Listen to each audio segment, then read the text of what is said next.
আমি ঘনকান্ত শইকীয়া আৰু তেলেশ্বৰী শইকীয়া সোঁৱৰণত যি পুথিভঁৰাল ইয়াত প্ৰতিষ্ঠা কৰিছোঁ, সেই পুথিভঁৰালৰ উদ্যোগত নৱম, দশম, একাদশ, দ্বাদশ শ্ৰেণীৰ ছাত্ৰ ছাত্ৰীসকলৰ মাজত আমি এখনি ৰচনা প্ৰতিযোগিতাৰ আয়োজন কৰিছোঁ।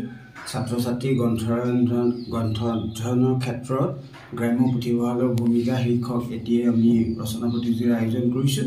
এই ৰচনা প্ৰতিযোগিতাত স্থান প্ৰাপকসকলৰ যি ৰচনা থাকিব, সেই ৰচনা আমি সংকলন কৰাৰ মনস্থ কৰিছোঁ আৰু প্ৰতিযোগী বিজয়ীসকলক আমি যথাক্ৰমে 5,000, 4,000, 3,000 টকাৰ আমি পুৰস্কাৰ দিয়াৰ কথা ভাবিছোঁ।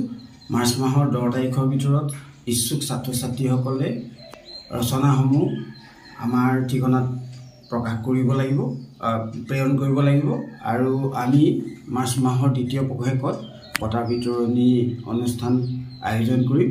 গতিকে আমি অসমৰ বিভিন্ন প্ৰান্তৰ ইচ্ছুক ছাত্ৰ ছাত্ৰীসকলক এই ৰচনা প্ৰতিযোগিতাত অংশগ্ৰহণ কৰি আমাৰ যি প্ৰয়াস, সেই প্ৰয়াস সাফল্যমণ্ডিত কৰাত সহায় কৰিবলৈ বিনম্ৰভাৱে অনুৰোধ জনাইছোঁ।